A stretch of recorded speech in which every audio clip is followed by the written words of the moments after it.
Well, good morning, everybody. As you can clearly see, there is not a cloud in the sky. It is beautiful. It is gorgeous. That sun is extremely bright, which is why I have sunglasses on, so apologies for looking like the Unabomber. What I wanted to talk about today was the kayak.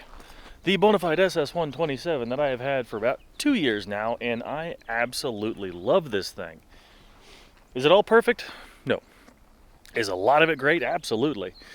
So, kind of what prompted my idea for this video is I got to thinking not too long ago, but a conversation I had with one of my customers at work. And he always saw me had it on top of the FJ, because I rooftop it. And he was like, yeah, I'm looking to get something because he just, had a couple procedures and he's looking to get outdoors and do something that's kind of, low impact and easy to get a good exercise with. So I was like, yeah, if you want to get a kayak, there's plenty of choices out there. So he got a couple. He started doing his thing. He's doing really well. And then he came back, he's like, you know what? Because he only got a couple of the, I want to say he got a lifetime, and he got a lifetime for himself, and for his wife, he got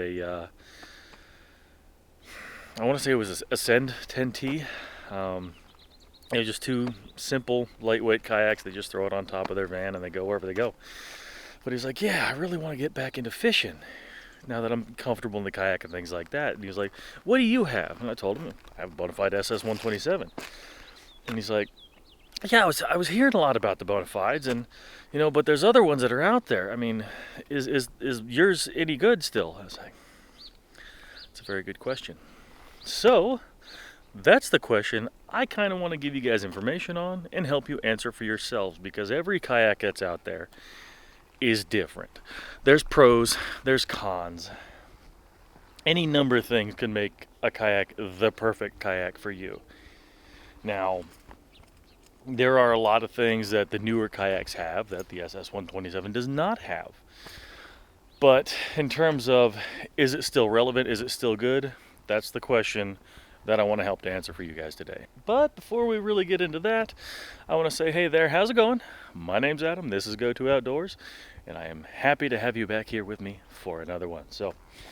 But for the time being, I'm going to hop inside for a little bit. I'm going to get a couple things situated with the old kayak here. Yeah, she frosty. I might wait for it to warm up just a tad, just so, I don't freeze my digits off out here. But we're going to go ahead and answer this question for you today. And I'll be right back in just a few seconds for you. Okay, so it has been a little while. Went inside, had something warm to eat because it's still cold. And yeah, I came back out, set up my kayak basically how I have it most of the time that you've seen in my videos. I got my trolling motor on the front, got my black packs in the back, and overall, minus the rods and stuff, basically how I have it set up for an average day of fishing for myself. So let's go ahead and flip you around and let's get into it. We're going to start at the bow. All right, so like pretty much everybody else who's running a bow-mounted trolling motor in a kayak, I am running the Motor Guide XI3. I've got the saltwater version because I do a lot of brackish stuff and I do a lot of saltwater stuff. And this has been an absolute game changer, even if I'm just on a local pond on a windy day. Just the fact that I can point it into the wind and hit spot lock, do anything I want like that. Awesome. I don't have to tire myself out. I'm not spinning around in circles. It's that alone has been one of my favorite things that I've added to my kayak. Do I run too much battery power? Yeah, I do. We're going to get to that here in a little bit, but if I'm just running the kayak with the trolling motor, bare minimum stuff, like 2 rods, maybe a little cooler for bait, and the batteries, I can get, on a good flat calm day, about 4.5, 4.8 miles an hour. If I'm running all my gear, like all my tackle, 6 rods, 8 rods, my depth finder, my sonar, my Garmin, and all the other stuff, like if I'm weighted down to pretty much the limit that this thing is, because again, I'm not a small guy, I'll be honest with you, I'm about 290. So the weight capacity of this is about 450 pounds. Me plus my gear, because the trolling motor and the batteries I have for it are about 60 pounds, give or take 60 or 70 pounds. So I've got, with the black pack, the cable, the 2 batteries I run, That's about 45, 47 pounds plus the weight of the trolling motor, the mounting bracket, the quick release bracket, and the unit itself. So that's probably about 70 pounds. So immediately I'm bumping up close to 3/4 of the kayak's safe, usable weight capacity. Then I add in my Garmin, all my tackle, all my rods, weights, whatever. I'm kind of creeping up on there. So if I have all that gear, at that point, I'm usually good for about 3.9 to 4 miles an hour. If I'm into a headwind, if I'm going into a strong current, obviously that's going to be lower, but that's basic physics. You're never going to win an argument against physics. So, that being said, the way I actually have the power run for it is, well, let's just turn around and show you. I have the factory cable, and I have it inside of, well, essentially a rod sleeve that I cut and made for it. I spliced in some 6-gauge cable right about here, and I have it run a little bit to a couple Anderson plugs. Now, the Anderson plugs were awesome. The one thing I don't like about this, because I don't have it run through the hull, and that's going to be another point that I'm going to make on the SS127. A lot of the newer kayaks, a lot of other brands, have power ports, have accessory ports. I did not run my cables through the hull because I didn't feel like punching any more holes in my hull. So that's one big con I will say about the SS127, is because of its age. When it was designed, not a lot of people were adding like the power ports, the accessory ports, like the drillable, replaceable chunks of plastic that you could, punch a hole in if you don't like it, get a replacement. This has one hull access port in the back, and it has the big open hatch in the front. And I didn't want to punch any additional holes for obvious reasons. I mean, you don't want to hurt the integrity of your kayak. So apart from the lift and lower lines that I added for my rudder in the back and the steering cables for it, those are the only other holes that I added to it. Everything else is pretty much as it came from the factory. And because of that, I did have to run my cabling a little funny. So as you saw, I do have the QD. I run it around. Most of the time I have it run underneath my things here, and if I just close that, it keeps my cable really, really tight. I run it underneath the foot pedals.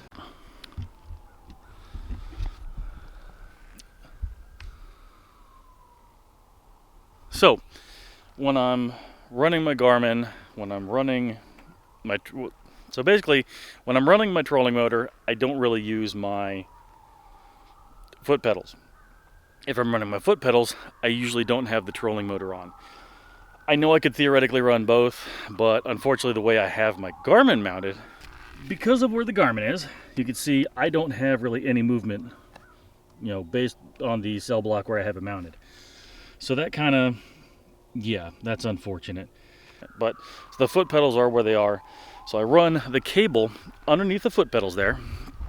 I run them around the back. I run them under the seat here, along the side.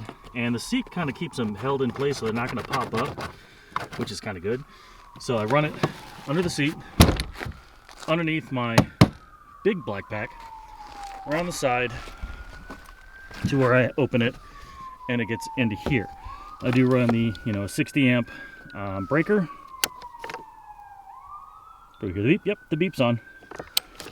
And I run two 100 amp hour lithium time batteries. Now, is 200 amp hours way too much? Yeah, it really is.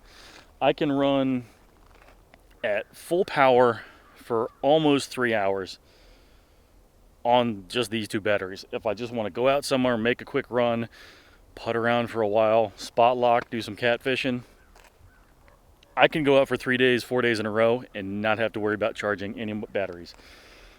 Because I don't usually carry a generator if I'm going on a longer trip, that's why I run so much battery power. Is it heavy? Yes. Does it hurt the performance of the kayak? Also yes.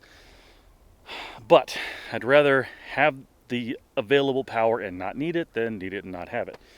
Because some of the places I go when I'm making a long run, 3-4 mile run, if I'm going downstream on the Rappahannock, for instance, or on the Potomac, I don't want to have to paddle back up against the current. It sucks. It really sucks. And if there's wind, No, it's not fun at all. So that's why I run so much battery power with this trolling motor. Overkill is underrated. Also, I guess since while I'm back here, we're just going to be bouncing back and forth on Kayak here. While I'm back here, we're going to go ahead and show you what I have. So I do have the Bonafide. Got to tighten that up. That tends to loosen. It loosens a lot. The steering for, well, let's just show you. Up under here, this nut that keeps the rudder on, you can see it gets fairly wobbly. And because it's so wobbly and I don't really use this rudder quite as much as I thought I would, I'm very likely going to be taking it off. I'm going to be replacing it very soon. Well, most likely I'm going to be replacing it with a stern-mounted trolling motor, like a NK300 or something like that. I know this kayak can support the amount of weight that you're going to be able to run with, or that you're going to need to run with an NK300, because again, I have a 50-pound battery box. That's my Yak Attack. It's a 13 by 13, the Yak Attack, again, with all of the battery power. So I forgot to mention, they're 100 amp hour minis. They're not the full size ones. So that's my 13 by 13. This is a 13 by 16, and you can see clearly that I'm kind of like butted up in the front here, and it's right back into the corner here. There's really no other room where I could put any other storage back here. This, you'll see that it's kind of up, and that's just kind of the nature of how I have both of my packs here. I can still open them both. It's still just fine. So, kind of, well, again, it's kind of jammed in here, and I tend to carry a bit too much more tackle than I need. So, the tank well, completely full of gear. I can still slide a couple things down the sides, like if I'm going to be dragging somewhere. Someone's shooting over there. If I'm dragging for a while and I have my bar cart, I got the Yak Attack Bunkster cart, and I can put the wheels down, both sides of here, and back here I use the, hook strap to keep this in place to hold the bars and the base for that in place. Also, Yak Attack, one thing you want, you gotta have some safety. I have the Visicarbon Pro. Never go anywhere without that. Safety, visibility, super key, especially if you're gonna go on a busy body of water like the Potomac, the Rappahannock, Lake Anna. Anything around here in Northern Virginia is always going to be busy. So, yeah, it is what it is. All right, moving a little bit farther forward, going back to the seat. Now, the seat, pros and cons on the seat. One, it's really comfortable by itself for about 45 minutes. Maybe that's different for smaller people, but for me, I had to put about a 2-inch thick. Okay, well, don't know where my battery just died, so let's start the seat part again. So, like I was saying, the seat itself, super comfortable for a guy my size for about 45 minutes. Now, what I do is I add like an 1.5 to 2-inch thick, like I guess foam hunting seat, one of the hot buns or whatever you get, like just a cheapo Walmart chair. Like if you're going in the woods, plunk down, just do some still hunting. That's what I use. I just throw a camo pad right on top of there. This thing's good to go. At that point, awesome. I could fish in this thing all day long, no problem whatsoever. Because the big issue is where the straps run underneath. That's where you kind of get pressure points on the back of your thighs. After about 45 minutes. Do I bring that pad with me all the time? No. If I plan on doing more standing, if I'm sight fishing, things like that, if I'm going to be standing in the kayak more than I am sitting, I don't even bother bringing that with me, just because if I'm getting up and down, it falls off the seat. I don't really strap it down, I just kind of lay it on there, so that's kind of a pain. It's blown out of the kayak before, and I don't like chasing it down. That's kind of a pain. So, yeah, it doesn't always come with me, but most of the time it is. The seat itself, it does have a high and a low setting. You've probably seen this on other things. Let's go ahead and flip you around. So, in the low setting, which is where I keep it, I have it in the rearmost notch. So when it's all the way back, it sits on the rear pad down here. Now I do that for two reasons. One, I use it to balance off the weight of that. So I have more of the weight kind of shifted towards the rear of the kayak. That also gives me plenty of room to stand up, a big open place to work right in here. Again, on those days when I plan on standing. Even at my size, and I'm going to say this a lot, I'm going to harp on this because this is a great kayak for a bigger guy. This thing is so super stable because of the hull. It's got that pontoon style hull, the twin hull. I can stand into this thing all day long, some surprisingly choppy water. As long as you got your sea legs under you, you're going to be just fine standing in this thing. That said, if I have all the weight of the gear and the trolling motor and everything in here, I never run this seat in the higher position. I always run in the low position, seated as far back as I can. I noticed that it may only be like that high, maybe not even 2-3 inches difference, but your center of gravity changes so much when you raise that seat up that you're going to have an issue with it. I feel really top heavy. Again, I've never fallen out of the kayak, knock on wood. And I don't want to do that. Especially not when the weather's like this. If I fall in water when it's like this outside, I'm toast. There's no getting around it. Again, I don't have a dry suit. So safety is going to be a priority with this. And stability. The stability has given me more confidence to go places and do more fishing than I honestly expected. I didn't expect to be able to confidently fish standing up out of this thing, but it's been a game changer for me. Okay, and two other things that I did add next to where the seat is. On the two sides here, where this big foam sea deck pad is, I cut out the center and I added some 10-inch gridlock yak attacks. And I have the yak attack double header here. One side I keep my catchboard. You'll see it's mounted in there, holds it just fine. Fantastic for that. On the back of it, I have a cup holder. That cup holder I don't use really to hold cups, drinks. I use it to hold lures, plastics, things like that. One thing about the scuppers on here, if you just end up tossing used plastics in the bottom of the kayak, they can fall out of the scuppers, and that's happened a couple times, and I don't want to pollute. So that's what I do that. On the yak attack base, what I did, instead of the regular like screw down thing, I put a load and lock base on each of them. And to those, when I'm not running rod holders, I just attach my shears to them, my braid scissors, and if I am running something, I can put my my base that I keep my phone on. I can keep it over here if I want to, or I can put like the Yak Attack, Panfish Pro, or any of the camera bases, or I keep rod holders. If I'm going to be still fishing, catfishing, I'll put one rod holder on each side, and I'm good to go. It's right within reach. If you're paddling, it's kind of a pain because of where it is, where I'm sitting. I'll hop in and show you. So, where it is down to the side here. So it's right here. If I'm paddling and I have a rod holder here, then, right about here my paddle stroke ends. I'll have to pick them up, turn them towards the back if I'm not running anything else, and then have it there. So everything is within easy reach when I am here. I got my cell phone mounted here. I got my unit here. If I need to get my scale or anything else that I keep in here, I can reach it. It's all here, easily accessible. Hey, I did have a water bottle in there.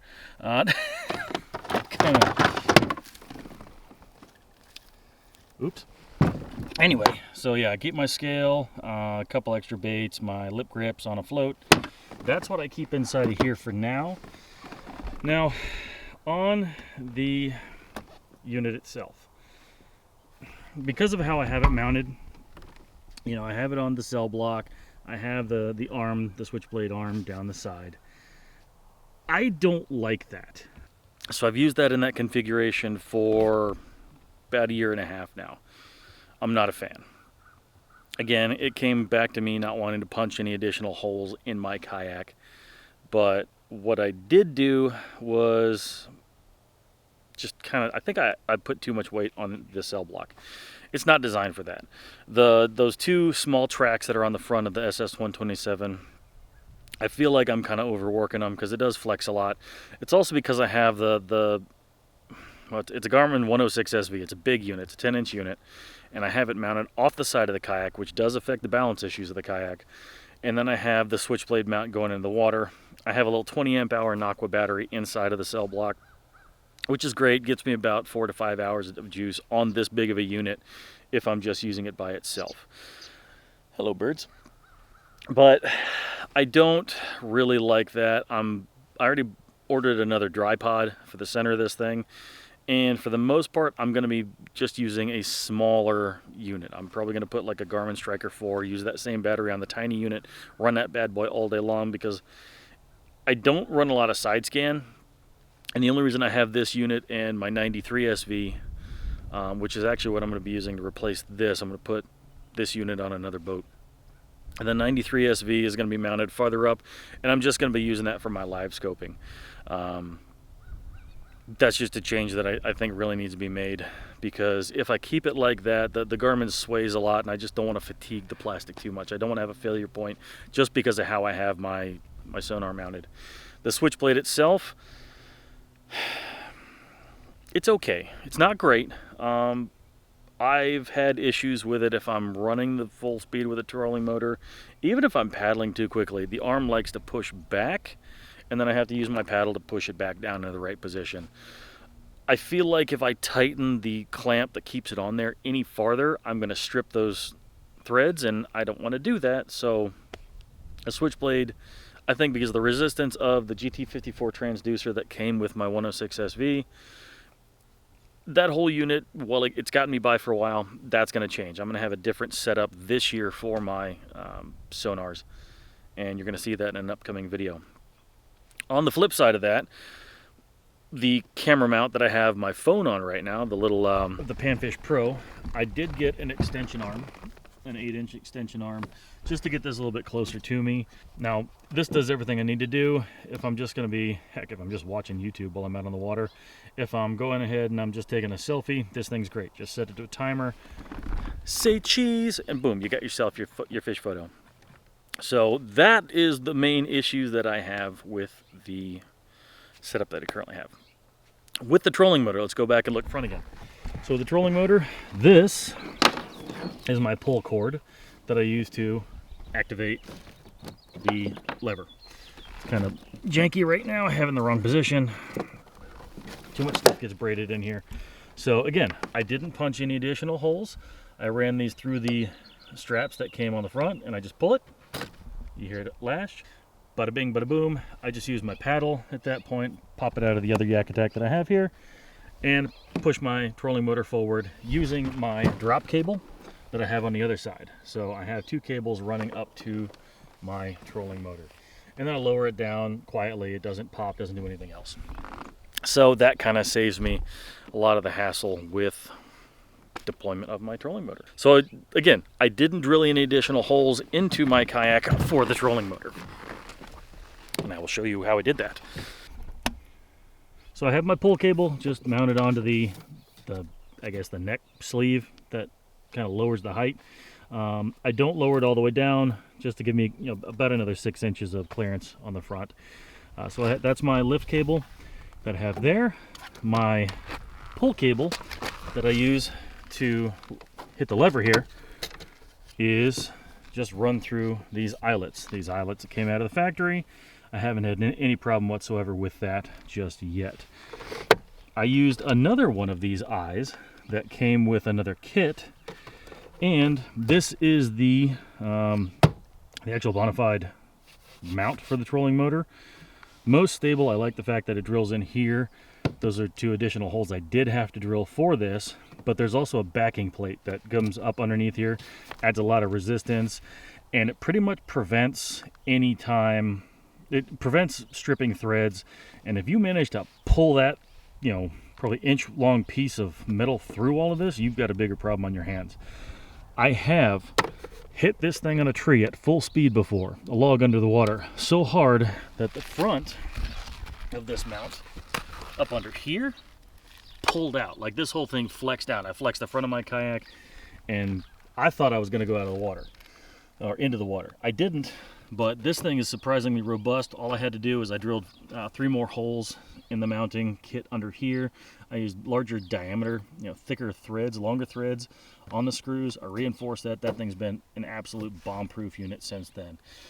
I really like this particular thing, but 2 things. The plate that comes up underneath, you will have to tighten these from time to time or put some kind of Loctite in there, because just the torque that you're going to get on the trolling motor going back and forth, eventually those little plates do fall off. They work themselves loose and they fall into the hull. Thankfully, they're easy to get back out again, but that's something to keep in mind. But yeah, going back to here, because I have this through another piece there, I didn't have to drill any holes into the hull, didn't have to punch anything else over there. I drilled 1 hole, put a good solid split ring there, key ring, split ring. It's been fine. I run this cord through there to a carabiner that I attach around my pull strap, and this thing gives me more than enough leverage to go ahead and use that whenever I need to. Another beef I have with the trolling motor is it doesn't like to go up all the way back up all the time. It's kind of annoying. I have to use either my net or my paddle to get that to fully latch. The 2 cables with this, I did put some zip ties just to kind of manage the cable a little bit, keep it tightened up. This one down here, if you don't tie that off, the thicker cable goes in here and it makes it very difficult for you to pull up and latch your trolling motor at times, which is kind of a pain. So that's why that zip tie is there. This zip tie is here because, and it's got a couple links in there. The reason I did that was so that the spring tension that you get just from the cable, when you pop this, it starts the trolling motor going back automatically for you, which it makes it so I don't always have to push this thing out of the lock with a paddle. So kind of minor annoyances, but annoyances nonetheless. So that's kind of a rundown on how I have my Bonafide SS127 kind of set up. Is it perfect? No. Is it great? Absolutely. I love this thing. There are a couple changes, like I said, that I'm going to be making for this year. I am also looking to kind of upgrade my kayak in general and just keep this thing around as a spare. Now, I know that's not going to happen immediately, but that's just plans for the future. Going to do more upgrades to this, try and get this exactly where I want it before I move on to the next step. So, final thoughts. Is the Bonafide SS127 still a relevant kayak in 2025? Yeah, I think it is, especially if you're just trying to get into kayak fishing in general. I know a lot of folks get in and they're like, man, the cost of entry, it's really steep, because your average fishing kayak can easily run you $2,000, $3,000, $4,000. If you get a pedal kayak, if you get a Hobie, forget about it. You're still looking at $6,000 for the top of line Hobies if you get a couple things with it. You know, the new XTR 130, almost $3,000. The PWR, $2,000. You know, there's a lot of stuff out there that, somebody who's just getting into it maybe doesn't want to spend that kind of money to jump into the sport and then realize, you know what, this ain't for me. And then they got to sell it on Marketplace and they're out hundreds and hundreds of dollars. Just for the kayak, not to mention if they get any gear or anything else with it. Yeah, it doesn't take long at all to really get one of these things optioned out and sink some money into it. But it's one of those things, if you know you're going to be doing it, if you know you're going to use it, that's one thing. If you're not, it's kind of rough. So that's why I wanted to mention that I think on the used market, if you can find one of these, there's a lot of them on Marketplace right now for a really, really good value. And a lot of them do come with a couple accessories, especially right now in winter. People are just trying to get things ready to go, make some space if they're going to be upgrading this year, if they're just getting out of something. You're right now is a great time to find a deal. I saw a couple SS127s in my area that were up just like last week. One was going for $850. It was a little bit beat up, but these things are durable as hell. I've knocked the crap out of this thing, and it's still not a problem. I don't have any leaks, don't have any problems at all. Got some pretty good gouges and scratches in this thing. It's working great. But all in all, I'd say you could pick one of these up, the SS127, for great condition with a lot of stuff on there for about $1,000, $1,200 tops. Somebody might even throw in a small fish finder, paddle, things like that, and then you're saving yourself a whole lot of other money. Boom, there you go. So you got a whole package to get you onto the water. You can find on the used market for right around $1,000. The SS107 people are charging less for. If you the 10-foot model, this is the 12-foot model. The 10-foot model goes, I've seen them go for about 650 to 800 bucks with a couple accessories with them. So they're still a fantastic value. And again, if you're a bigger person like myself, this thing's fantastic. I mean, I can stand up and I could fish no problem whatsoever. It's a great kayak, it's durable, it's functional, it does everything I need it to do. Now, again, the cons, there are some. If you want to fully accessorize, you're going to be punching holes in your hull unless you run stuff on top of the hull like I do. It doesn't have as many features as you're going to find in some of the newer ones. It doesn't have a 360 swivel seat. It doesn't have pedals. It doesn't have anything like that. It's a big paddle kayak that you can mount motors and accessories to. It's with all the gear track that you have, including the little bit that I added. I mean, I can mount anything I want on this thing on the outside. It's a great value. It's a great kayak. Even if you get one brand new, I mean, every now and then you can find some. If it's not this time of year, if you want to wait till the end of a season to pick one up, your local dealers might have a couple of them laying around for a steep discount. That's how I got this one. You know, I think retail on it right now is what, $18.99, and I got this one for about $1,400 brand new because I bought it at the end of a season. That's not bad. I'll take that all day long.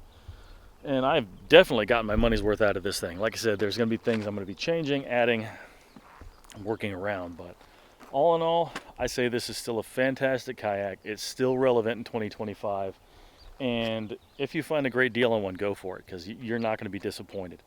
It's a great kayak. Now, if you want a kayak that's really great, it's a little bit better in bigger water and a little bit more chop. The longer the kayak, the better it's going to handle chop. And the wind and waves and all the boat traffic, you're going to notice that in a bigger boat you're more stable than you are in a smaller one. So it's still a fantastic kayak out there. If you can find one, snatch it up. If you want some of the other ones, take a test ride somewhere. If you've got a buddy that has one, test it out. Take it out for paddles. See if you like it. Because again, I tested several before I settled on this back when I got it, because I wanted something that was going to fit me. I wanted it stable, comfortable, something I could stretch out in, something I could put a lot of gear on and fish whatever I wanted to fish for. And it's really turned out great for me. And I think it will for you too. If you wanted to pick one up, I think it's still good for you. So that's a quick rundown of the way I've run this kayak for the last 2 years.